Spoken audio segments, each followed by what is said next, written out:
Gregory Astor believed he was the king of New York, and his life was his curated masterpiece. His greatest acquisition?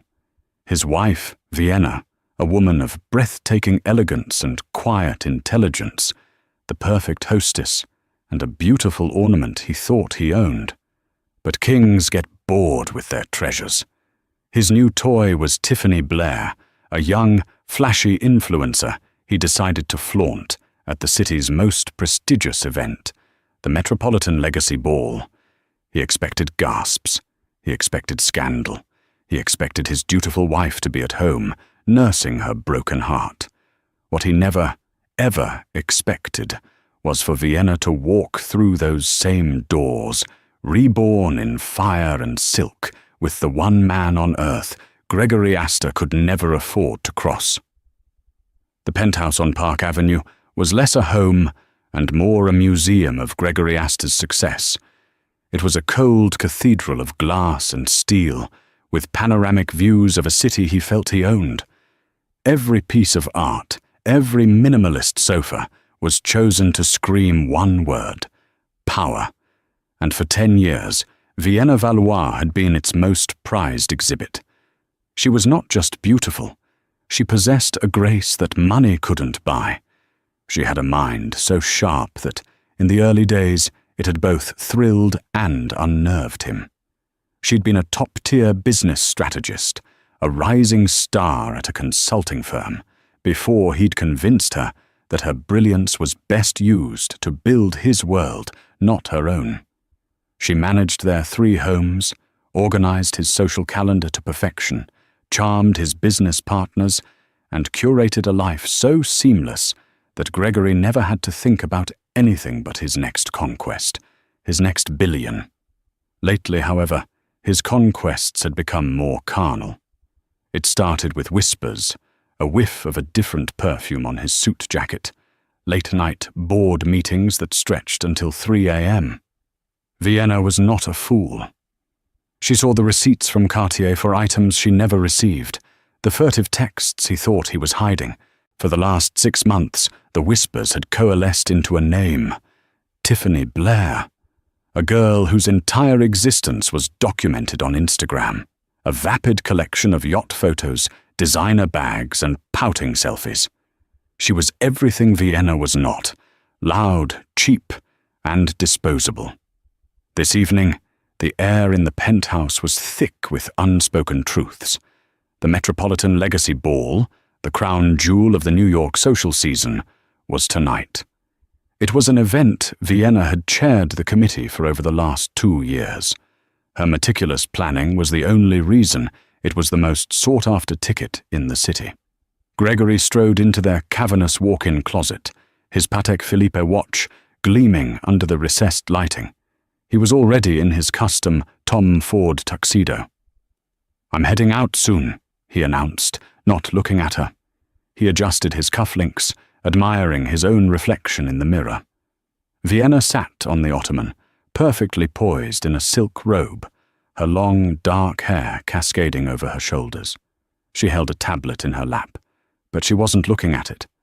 Her gaze was fixed on him, calm and unnervingly steady. "The ball? We were supposed to leave at 7. Change of plans," he said, the words clipped. "I'll be going alone." The lie was so blatant, so disrespectful, it was almost laughable. Going alone to an event where they were the unofficial royal couple? "I see," she said, her voice betraying no emotion. "Is there a reason?" He finally turned to face her, a cruel smirk playing on his lips. It was the smirk of a man who held all the cards and knew it. "I just need some space, Vienna, a night to myself. Networking, you understand. It's better if you're not there, distracting me." The insult was designed to sting, to remind her of her place as a distraction, an accessory. For months, he had been chipping away at her dignity with small cruelties like this. He expected tears, a pleading argument, perhaps a flash of anger he could then label as hysteria. He received none of it. Vienna simply gave a small, slow nod. All right, Gregory, if that's what you feel is best. She looked down at her tablet and swiped a finger across the screen. Do try to remember to thank Mr. Hanamura from the Kaito Group for his generous donation. He specifically requested a table near the conservatory. My notes are on your desk. Her composure threw him off. He had come in ready for a fight, a final, dramatic severing before his grand public debut with Tiffany. Vienna's placid acceptance was anticlimactic. It was almost unsettling. It was as if she didn't care. Fine, he grumbled, feeling a strange sense of deflation. Don't wait up. He turned and walked out, the scent of his expensive cologne lingering in the air like a taunt. He didn't see the look in Vienna's eyes as she watched him go. The hurt was still there, deep down, but it was now overlaid with something else. It was the cold, hard glint of polished steel. Once she heard the elevator doors ding shut, Vienna stood up. She walked not to her bed to weep, but to the other side of the closet, a section he never entered. Behind a row of elegant evening gowns, she pressed a hidden panel. It slid open to reveal a smaller, more personal space. Inside was not jewelry, but a laptop, several encrypted hard drives, and 3 burner phones. And hanging in a pristine garment bag was a dress. It was not a dress Gregory had ever seen. It was a breathtaking creation of deep crimson silk, a Schiaparelli gown that was less a piece of clothing and more a declaration of war. She picked up one of the burner phones and dialed a number. The person on the other end picked up on the first ring. "He's gone," Vienna said, her voice now crisp and devoid of the wifely softness she had perfected over the years. "The stage is set. Are you ready, Dominic?" A low, confident voice replied from the other end. "I've been ready for months. The Queen is about to retake the board, Vienna, and tonight we checkmate the king." She smiled, a true, brilliant smile that hadn't reached her eyes in years. "I'll see you in an hour." She hung up, her heart not breaking, but beating a powerful, rhythmic drum of anticipation. Gregory wanted a public spectacle. He was about to get one he would never forget. The Cipriani Ballroom on 42nd Street was a universe of its own, a glittering galaxy of old money and new ambition. Crystal chandeliers, weighing as much as small cars, dripped light onto a sea of tuxedos and couture gowns. The air hummed with the discreet murmur of power brokers, tech titans, and society doyens whose names were etched onto hospital wings and museum plaques. This was Gregory Astor's natural habitat, the arena where he felt most alive. He made his entrance at precisely 8 o'clock, fashionably late enough to ensure maximum impact. And on his arm was Tiffany Blair. If Vienna was classic elegance, Tiffany was a firework of questionable taste. She was poured into a garish, gold-sequined Versace dress that was cut so low and slit so high it left little to the imagination. Her hair was a mountain of blonde extensions. Her makeup was layered on for a television studio, and the diamond necklace around her throat, the one Vienna had seen the Cartier receipt for, was so ostentatious it looked like costume jewelry. She was clinging to Gregory's arm, her eyes wide, trying to affect an air of sophisticated boredom, but failing miserably. She looked like a contest winner who had been let into the palace for a night. And Gregory loved it. He strode into the room with Tiffany in tow, his chin held high, a conqueror displaying the spoils of war. He saw the exact moment the room's energy shifted. Conversation stuttered and died. Heads turned. A wave of whispers rippled through the crowd, spreading like a contagion. He could read their lips, see the judgment in their eyes. "Is that Gregory Astor? And who is that with him? Where is Vienna? My God, the audacity! At the Legacy Ball of all places!" The shock, the scandal, it was intoxicating. It was a raw display of power. He was telling all of them, this entire world of carefully constructed facades and polite rules, that he was above it all.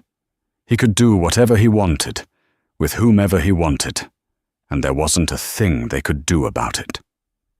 He steered Tiffany towards the main bar, pausing to greet a few acquaintances with an overly confident slap on the back.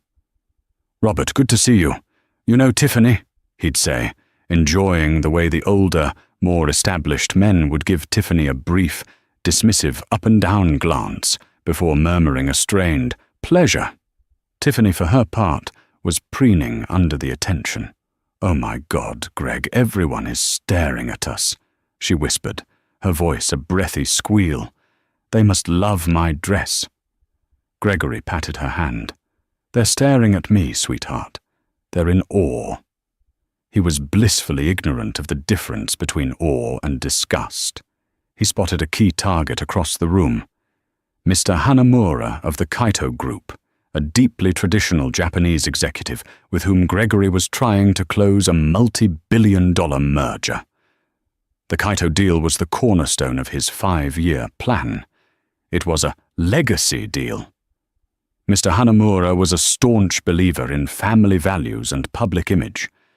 Gregory had spent months regaling him with tales of his stable, perfect marriage and his wonderful wife, Vienna. He had even used Vienna's charm at a private dinner to help smooth over some early negotiation hurdles. He decided to avoid Mr. Hanamura for the moment. He'd let the news of his new companion settle first. He'd frame it as a modern, sophisticated arrangement later. He ordered 2 glasses of champagne, handing one to Tiffany. She immediately took out her phone, pouting her lips to take a selfie, the glass of champagne strategically placed in the foreground. #living my best life, she muttered, tapping away at the screen. Gregory felt a fleeting, minuscule pang of something. Annoyance? Embarrassment? He pushed it down. This was what he wanted. Young, hot, exciting. No more of Vienna's quiet, intellectual challenges or her subtle, knowing glances that always made him feel like a boy playing dress-up in his father's suits. "Put the phone away, Tiffany. Act like you belong here," he chided gently. "But I want my followers to see," she whined, before finally slipping the phone into her tiny, glittering clutch. He surveyed the room again, a smug satisfaction washing over him. He had done it. He had ripped off the bandage of his stale marriage in the most public way imaginable. He felt free, powerful, reborn.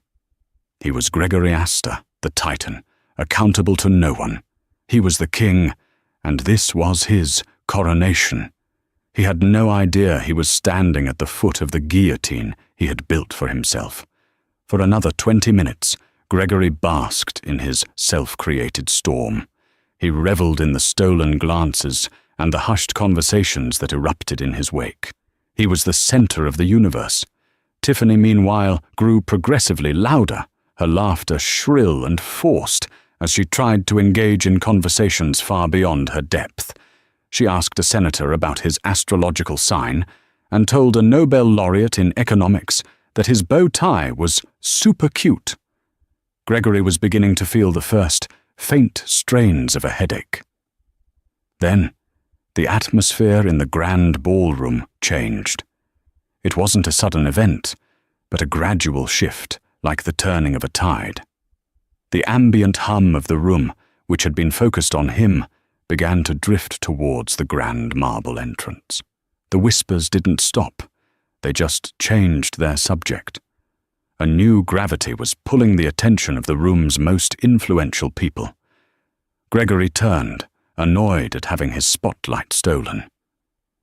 What could possibly be more interesting than his own shocking arrival? And then he saw her. It was Vienna, but it wasn't the Vienna he had left in their closet 3 hours ago. The woman standing at the entrance was not the quiet, understated wife he took for granted. This was a celestial event. She was wearing the Schiaparelli gown, a column of deep, arterial crimson that seemed to absorb the light and radiate a power of its own. It was elegant, audacious, and utterly magnetic.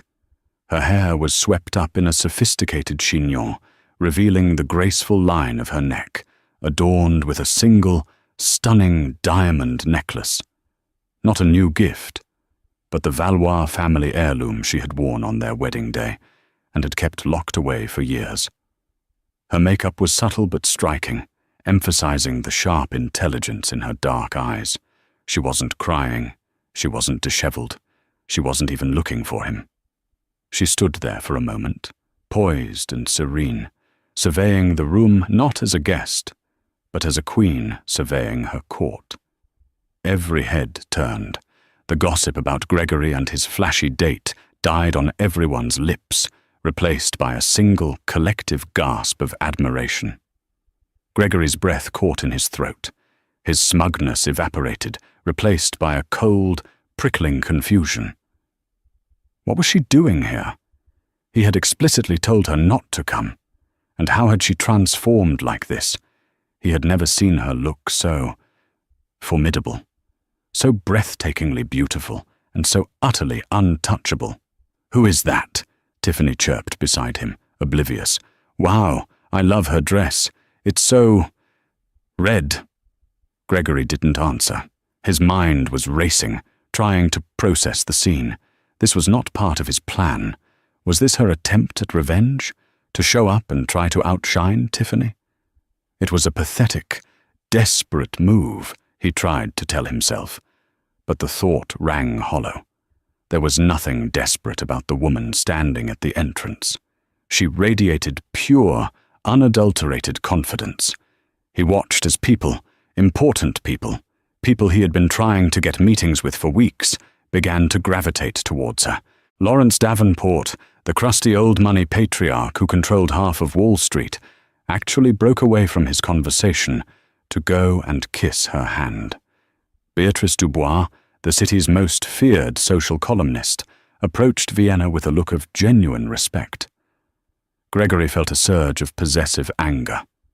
This was his wife. She was supposed to be at home, irrelevant. Instead, she was here, commanding the attention of the entire room without even trying. He was about to march over there, to grab her by the arm and demand to know what she was playing at. But then, he stopped dead. His blood ran cold. Vienna was not alone. A man had stepped up beside her. He was tall, impeccably dressed in a bespoke Brioni tuxedo, with silver-streaked dark hair and a face that was a mask of calm authority. He moved with the easy, predatory grace of a man who was used to power, not one who had to flaunt it. Gregory knew him instantly. Everyone in the room knew him. It was Dominic Renault, the maverick CEO of Renault Capital, a rival private equity firm that had, in the last 3 years, become Gregory's single greatest competitor. Renault was a legend, a brilliant, ruthless, and intensely private billionaire who rarely attended social events. He was known for his strategic genius, for seeing opportunities no one else did, for turning seemingly dead companies into global powerhouses. He was the one man in the city whose success and reputation genuinely eclipsed Gregory's own. And he was standing next to Vienna, leaning in to say something in her ear, his expression one of intimate familiarity and deep respect. Vienna laughed, a sound that was clear and bright and carried across the suddenly silent room. Gregory Astor's world, which had felt so solid and unshakable just minutes before, began to tilt violently on its axis. This wasn't a pathetic revenge plot. This was something else entirely, something far more dangerous. The sight of Vienna Valois and Dominic Renault together was a tectonic event in the social landscape of the ballroom. The whispers that had followed Gregory's arrival were a scattered shower. The murmurs that now swept the room were a tidal wave. "Is that Dominic Renault? I thought he never came to these things." With Vienna, Asta? Since when are they? Look at them. They look like a power couple. My God, Gregory is going to have an aneurysm. Forget Gregory. What does this mean? Renaud doesn't do anything without a reason. Gregory stood frozen near the bar, the glass of champagne in his hand, completely forgotten. His mind, usually a sharp instrument of calculation, was a frantic mess of denial and alarm.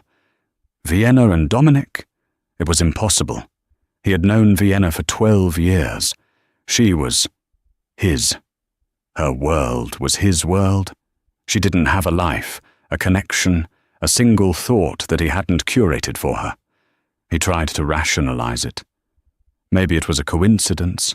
They just happened to arrive at the same time. Maybe Dominic was simply being a gentleman to a woman who had arrived alone. But the way Dominic's hand rested lightly on the small of Vienna's back, the way they moved in perfect sync as they began to circulate through the room, spoke of a comfortable intimacy that defied coincidence. Tiffany, sensing the dramatic shift, tugged at his sleeve. "Greg, what's going on? Who is that guy with her?" The word wife caught in her throat. "Nobody," Gregory snapped, his eyes still locked on the pair across the room. "He's a business rival. That's all." But it wasn't all. He watched, his gut twisting into a knot, as Vienna and Dominic were not just greeted, but welcomed. They were absorbed into the room's innermost circle of power. They bypassed the B-list onlookers and went straight to the A-list titans. Gregory saw Vienna in deep conversation with Mr. Hanamura, the very man he had been planning to avoid.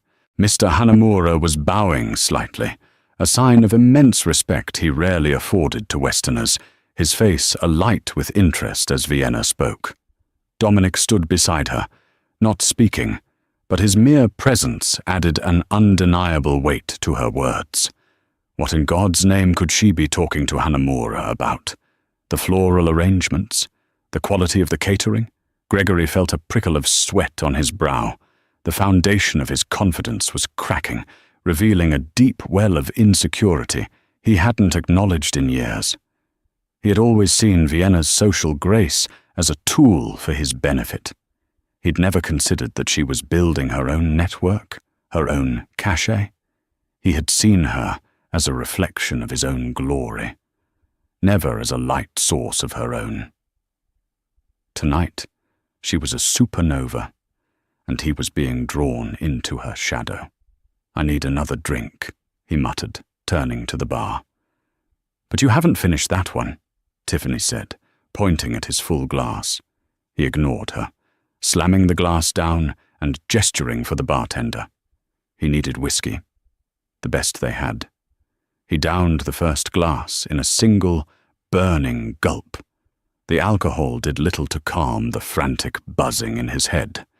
His whole narrative for the evening had been shattered. He was supposed to be the rebel, the powerful man breaking free.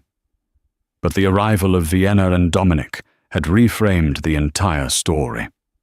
Now, he just looked like a fool, a cliché, the aging billionaire who had traded in a Rolls-Royce for a cheap sports car, only to watch his Rolls-Royce drive off with the more impressive man. Beatrice Dubois, the columnist, floated past him, her pen and notepad seemingly attached to her hand. She gave him a look that was dripping with pity and predatory glee. "Gregory," she purred, her voice like silk draped over steel. "Quite the evening you're having. You've been thoroughly upstaged. Vienna looks absolutely magnificent. I haven't seen her this alive in years. Divorce suits some women, don't you think?" The word hit him like a physical blow. Divorce. He hadn't even considered it. He had assumed Vienna would just endure, that she would accept his indiscretions because her entire lifestyle, her very identity, depended on him. The idea that she would be the one to initiate a separation, to leave him, was so far outside his realm of possibility, it had never even registered. He watched as Dominic led Vienna towards the dance floor, The orchestra began to play a slow, elegant waltz. They moved together with a fluid, practiced grace, their bodies close but not improper, their conversation intense and private amidst the swirl of other dancers. They were the undeniable center of gravity in the room. Everyone was watching them, and Gregory Astor, for the first time in a very long time, felt completely and utterly powerless. The king was in his own court, but no one was looking at him. They were all looking at the queen and the powerful new piece that had just appeared on her side of the board. Fueled by whiskey and a towering sense of wounded pride, Gregory decided he'd had enough. He was not going to stand by and watch his wife be paraded around by his biggest rival. He was going to assert his authority. He was going to remind everyone, especially Vienna, who was in charge. He left a bewildered Tiffany by the canapé table and cut a path across the dance floor, his movements stiff with fury. The waltz had just ended. Dominic was escorting Vienna off the floor when Gregory intercepted them, his face a thunderous mask. "Vienna," he said, his voice low and menacing. "What is the meaning of this? I told you to stay home." Vienna didn't flinch. She met his gaze, and her eyes were not those of the soft, compliant woman he knew. They were cold and clear as diamonds. "You said you were going alone, Gregory. You said nothing about my plans." Dominic Renaud stood beside her, his expression neutral, but his presence was a fortress wall. He didn't speak, but he didn't need to. His silence was more intimidating than any threat. "And what plans are these?" Gregory sneered, gesturing dismissively at Dominic. "Running around with him? My rival? Is this how you get your revenge? By trying to embarrass me?" Vienna let out a small, humorless laugh. "Embarrass you? Gregory, you've done a more than adequate job of that, all by yourself." She gestured with her head towards Tiffany, who was now taking another selfie, this time with a lobster claw. "My presence here has nothing to do with revenge. It has to do with business." Gregory blinked. "Business? What business could you possibly have with him?" This was the moment, the culmination of 6 months of clandestine planning, of resurrecting the brilliant mind he had tried so hard to bury. "Dominic and I are partners," Vienna said, her voice ringing with a clarity and strength that made several nearby people turn to listen. "Partners in what?" Gregory scoffed. "Redecorating his summer home?" Dominic finally spoke, his voice calm and lethal. "No, Astor. We're partners in a new venture, a strategy and acquisitions firm. It's called the Phoenix Strategy Group." The name hung in the air. Phoenix, a creature reborn from ashes. Gregory felt a chill crawl up his spine. Vienna continued, her words precise and devastating. "For the last 10 years, I've managed your social and professional life. I've vetted your partners, analyzed your deals, and built the relationships you were too arrogant to maintain. I did the work, and you took the credit. I was, for all intents and purposes, the unsung chief strategist of Astor Holdings, and you thought my only skill was choosing dinner napkins." Her voice dropped, becoming even more intense. "So, 6 months ago, when I realized our marriage was an empty shell, I reached out to an old colleague. Dominic was my mentor 20 years ago, before I met you. He was the one who told me I had one of the sharpest strategic minds he'd ever seen. He was disappointed when I threw it all away to become your wife. But he was thrilled when I called and said I was ready to come back to the game." Gregory stared at her, his mouth agape. He felt like the ground beneath him was dissolving. This couldn't be happening. "The Phoenix Strategy Group," Dominic picked up, his eyes locked on Gregory's, "has been operating in stealth mode for 4 months. We've secured over $200 million in seed funding, and our first major client is a company you might be familiar with." He paused for effect. The small crowd that had gathered around them held its breath. "The Kaito Group," Dominic said. Gregory felt the blood drain from his face. He looked wildly over at Mr. Hanamura, who was standing 20 feet away, watching the scene with a stony, unreadable expression. Mr. Hanamura was growing concerned, Vienna explained, her voice devoid of any pity. "About the stability of your leadership, your rash decisions, your increasingly erratic behavior. He values discretion, family, and honor. Parading your mistress at a public event was the final, spectacular nail in your coffin. He was looking for an alternative advisory firm for his North American expansion. A firm with steady leadership and a brilliant strategist at the helm. I signed the preliminary contract with him not 10 minutes ago, right after our dance." The world went silent. All Gregory could hear was a roaring in his ears. The Kaito deal, his legacy deal, the multi-billion-dollar merger that would have secured his place in the pantheon of financial gods. It wasn't just gone. It had been surgically extracted from him by his own wife and handed to his greatest enemy.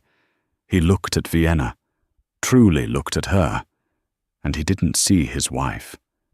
He saw a stranger, a brilliant, ruthless opponent who had been living in his house, sleeping in his bed, all while plotting his downfall.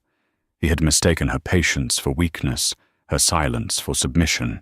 He had thought he was breaking a delicate porcelain doll, when in fact he had been ignoring a perfectly calibrated time bomb. "You," he stammered, words failing him. "You can't do this." Vienna gave him a smile that was pure ice. "I already have. You wanted a night to network, Gregory. Consider this my official relaunch. Now, if you'll excuse us, Dominic and I have a deal to celebrate." She turned, and with Dominic at her side, they walked away, leaving Gregory Astor standing alone in the middle of the dance floor, the ruins of his empire crashing down around him in perfect, terrible silence. The moment Vienna uttered the words, "I already have," a profound and unnatural silence fell over their small corner of the ballroom. For Gregory, it was as if a soundproof wall had descended, cutting him off from the rest of the world. The distant strains of the orchestra, the clinking of glasses, the murmur of 100 conversations, it all faded into a dull, insignificant roar. The only thing that felt real was the icy finality in his wife's eyes and the triumphant, unyielding presence of the man beside her. He stood there, mute and paralyzed, his mind struggling to catch up to the reality that had just sideswiped him. It was a cognitive crash, a system failure. The world as he had constructed it, with himself at the undisputed center, had just been proven to be a fiction. As Vienna and Dominic turned and walked away, the invisible wall of silence shattered, but the sounds that rushed back in were different. The whispers were no longer furtive. They were energized, rapacious. The glances were no longer curious. They were the hungry, dissecting looks of predators and scavengers who had just witnessed the fall of a great beast. The crowd, which had been a fluid entity, now shifted with a clear and brutal purpose. It realigned itself around the new center of gravity.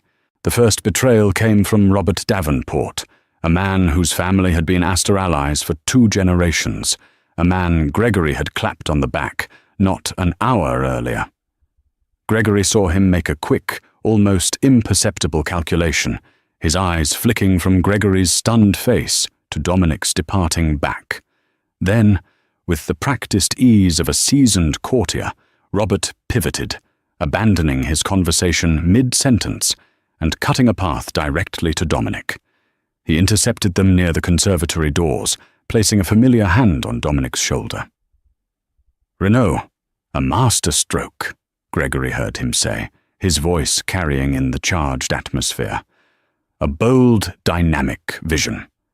It's exactly what this stagnant market needs.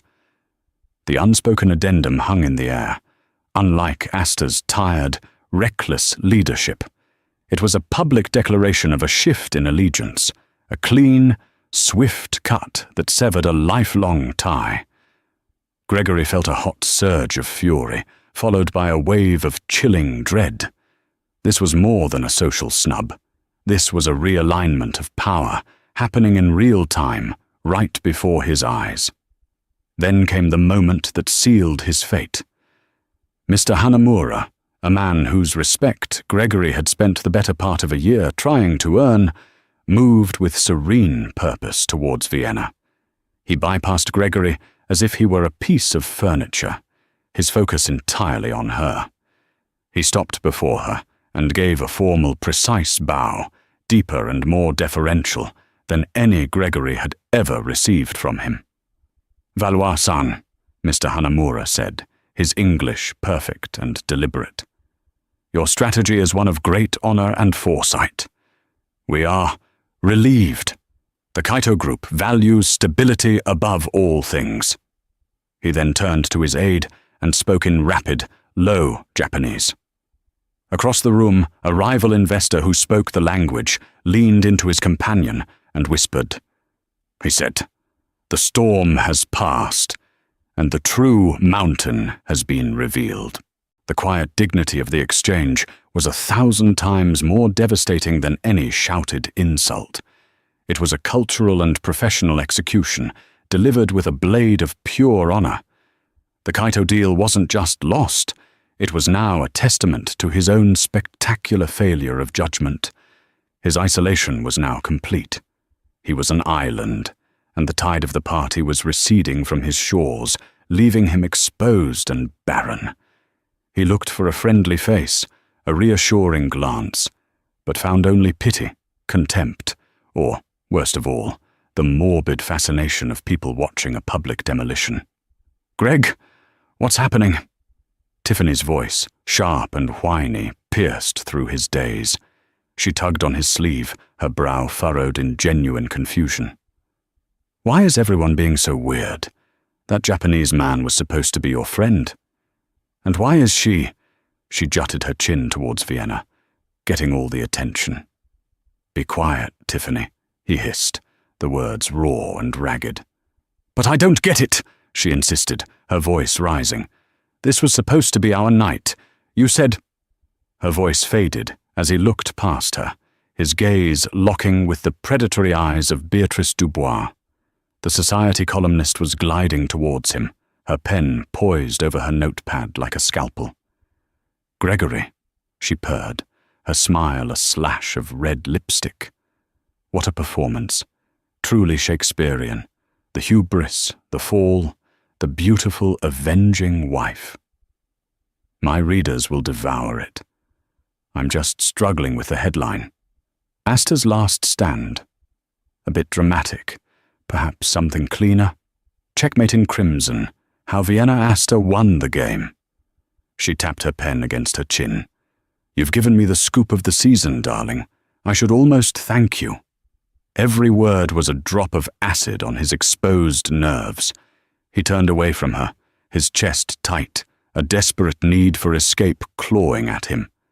It was then that his mind, in its frantic search for an explanation, began connecting the dots of the last 6 months with horrifying clarity. Vienna's sudden interest in a niche aspect of his portfolio, her casual questions about the Kaito Group's corporate culture, her long evenings spent in the library, which he had assumed were filled with novels, but were clearly spent poring over financial reports he'd left lying around. He saw it all now. He hadn't been married to a docile homemaker. He had been living with a master strategist, a corporate spy hiding in plain sight, gathering intelligence from the heart of his own camp. Her silence wasn't submission, it was surveillance. Her patience wasn't weakness. It was the cold, disciplined patience of a sniper waiting for the perfect shot. And he, in his monumental arrogance, had not only handed her the ammunition, he had walked out into the open and painted a target on his own chest. A waiter in a crisp white jacket appeared at his elbow, offering a silver tray. "Mr. Astor, a message for you." Gregory stared at the folded note as if it were a venomous snake. With a trembling hand, he took it. It was from his CFO, Walter, who was seated across the ballroom, now studiously avoiding his gaze. He unfolded it. The scrawled words were a death warrant. "Greg, my phone is blowing up. Word is already leaking. The Kaito deal is dead. Our stock is going to get hammered in pre-market trading tomorrow. We have an emergency. Call me." The abstract social horror had just become a concrete, multi-billion-dollar catastrophe. He could feel the floor tilting beneath him, the glittering chandeliers seeming to sway. The air was too thick, too hot. He was suffocating. He had to get out. "We're leaving," he snarled, grabbing Tiffany's arm with a force that made her yelp. "But I haven't even had dessert," she protested, stumbling to keep up as he dragged her towards the exit. "My feet are killing me." He didn't hear her. He was deaf to everything but the roaring in his ears. He plowed through the crowd, a man fleeing the scene of his own immolation. The sea of beautiful people parted for him, their faces a gallery of shock and schadenfreude. The whispers followed him, a relentless, hissing tide at his back. He burst through the grand doors of the Cipriani and into the cold, indifferent air of the October night. The sudden chill was a shock to his system. He stood on the pavement, gulping in breaths of city air, the sounds of traffic a welcome chaos after the focused hostility of the ballroom. He had walked in hours ago, feeling like a king entering his court. He was leaving as a fugitive, cast out of the very world he had sought to conquer. Behind him, the doors swung shut, sealing him out of the glittering universe, where his wife, his brilliant, formidable, and utterly victorious wife, was just beginning her reign. 3 months passed, but for Gregory Astor, it was a single, unending moment of free fall. The seasons began to turn, the crispness of autumn settling over Manhattan. But in the climate-controlled silence of his Park Avenue penthouse, time had frozen on the night of the Legacy Ball. He lived his life in echoes. The clink of a whiskey bottle against a glass was the only sound that punctuated the oppressive quiet of rooms once filled with laughter he had commanded. He would stand for hours before the floor-to-ceiling windows, staring down at the city lights, a glittering kingdom that was no longer his. It now felt like a foreign country, one where he was an exile. The collapse had been a masterclass in corporate annihilation.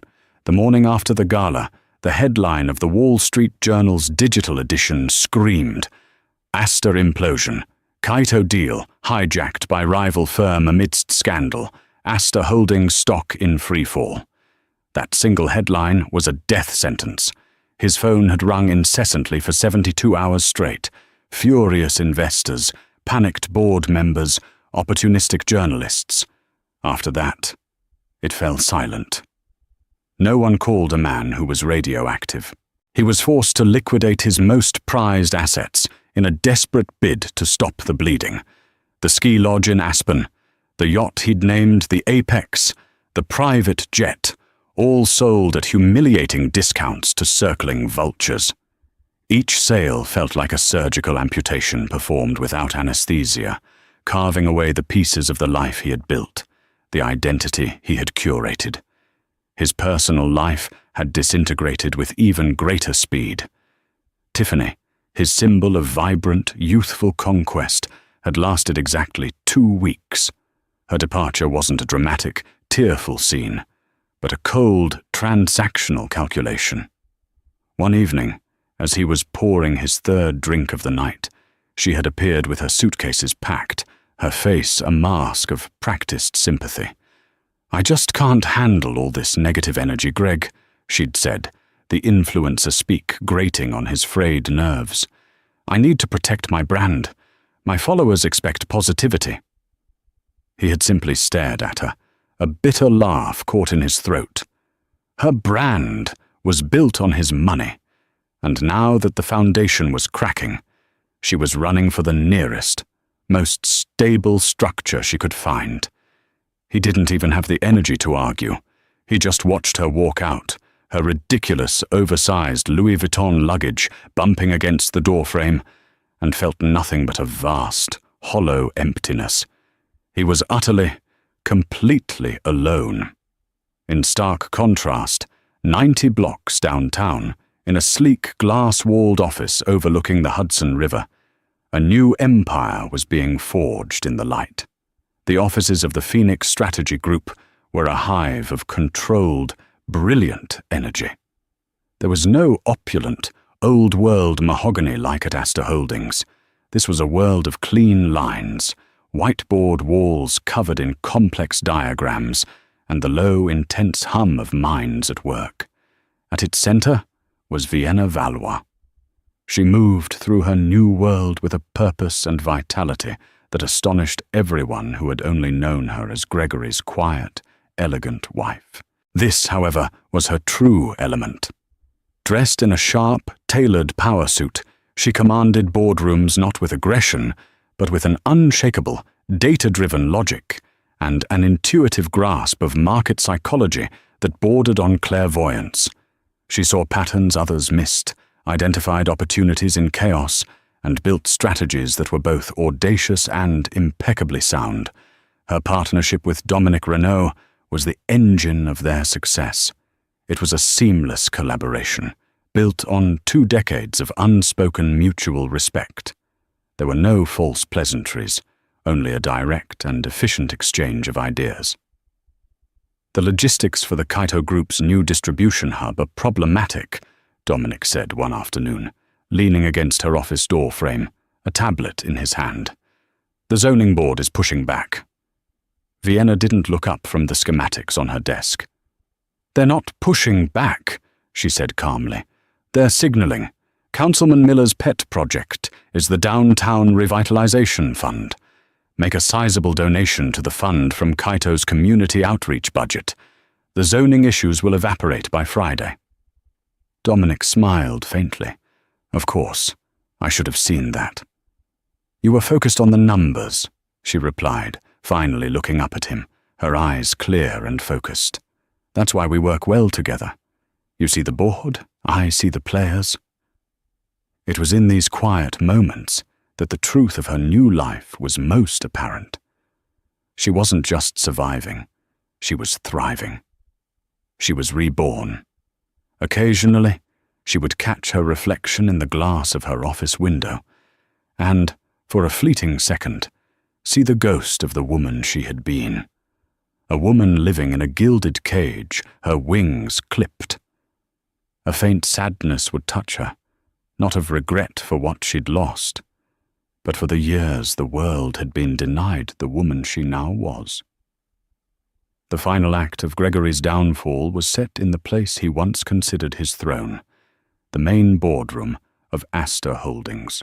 The vast mahogany table, polished to a mirror shine, now reflected the grim, weary faces of the few remaining board members. Gregory sat at its head, a king presiding over the surrender of his own kingdom.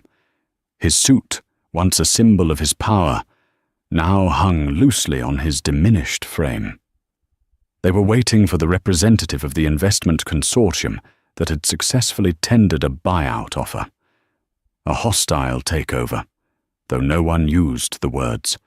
It was a rescue mission that felt like an execution.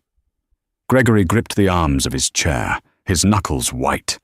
He was bracing himself for the arrival of some smug corporate raider, a younger, hungrier version of himself, come to pick the bones of his legacy clean. The heavy oak doors swung open, and in walked Vienna. The entire room went still. She was flanked by 2 lawyers from a top firm, her presence filling the space with an aura of absolute authority. She wore a tailored navy blue dress that was the color of a midnight sky, elegant, severe, and utterly uncompromising. Her heels clicked with a steady, metronomic rhythm on the marble floor, each step a nail being hammered into the coffin of his former life. Gregory's breath hitched. A wave of vertigo washed over him as his past and present collided with devastating force. He could only stare, his mind refusing to process what his eyes were seeing. "Vienna?" he managed to choke out, the name a strange, foreign sound on his lips. "What are you doing here?" She didn't look at him with hatred, or pity, or even triumph. Her expression was one of cool, dispassionate professionalism, the look a surgeon gives before making the first incision. She took her place at the opposite end of the table and placed a leather-bound portfolio before her. "The Phoenix Strategy Group," she announced, her voice calm and clear, resonating in the funereal silence of the room, "is leading the investment consortium that is acquiring a 51% controlling stake in this company.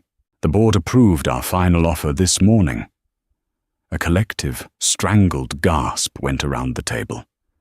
Gregory felt the blood drain from his face, a cold dread seeping into his very bones.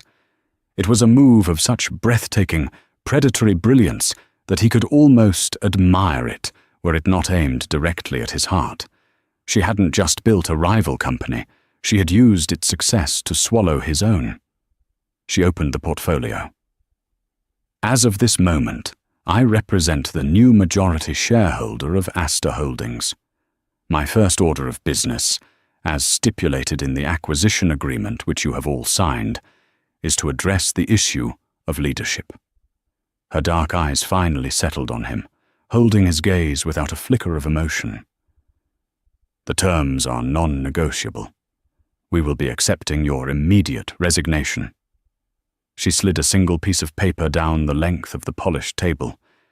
It glided silently, coming to a stop directly in front of him, his letter of resignation already typed up. All it needed was his signature. "A severance package has been prepared, compliant with the terms of your original contract," she continued, her voice cutting through his stunned silence. "Once you have signed, you may collect your personal effects from your office. Security will then escort you from the building. The locks will be changed by noon." The finality of her words was absolute. She had not just beaten him, she had erased him. He looked at this woman, this stranger in his wife's body, and for the first time, he saw her with perfect, agonizing clarity. He saw the razor-sharp mind he had dismissed, the strategic genius he had tried to domesticate, the fierce spirit he had tried to break. He hadn't just underestimated her. He had been a fool, a blind, arrogant fool who had thrown away a queen, believing she was a pawn. He had been destroyed not by a market crash, not by a competitor, but by the one person who had known all his weaknesses, because he had foolishly mistaken her for one of them. He picked up the pen, his hand trembling, and signed away the last vestiges of his life. His empire was gone. His name was a disgrace. And the brilliant, unstoppable woman who was the architect of his ruin was the one true treasure he had once possessed and had been too blind to ever truly see. Vienna's story isn't just about revenge. It's a powerful reminder that a person's true value is never just on the surface. For years she was underestimated, seen as nothing more than a beautiful accessory. But when pushed to the edge, she didn't just find her voice. She built an empire with it. Her journey from a gilded cage to the CEO's chair proves that the quietest person in the room is often the most powerful, waiting for the right moment to make their move. It's a testament to the strength that comes from reclaiming your own identity and rewriting your own destiny. If you were inspired by Vienna's incredible comeback, don't forget to hit that like button. Share this story with someone who needs to be reminded of their own inner strength. And for more gripping tales of drama and triumph, make sure you subscribe to our channel and ring the bell so you never miss an update. What part of Vienna's checkmate shocked you the most? Let us know in the comments below.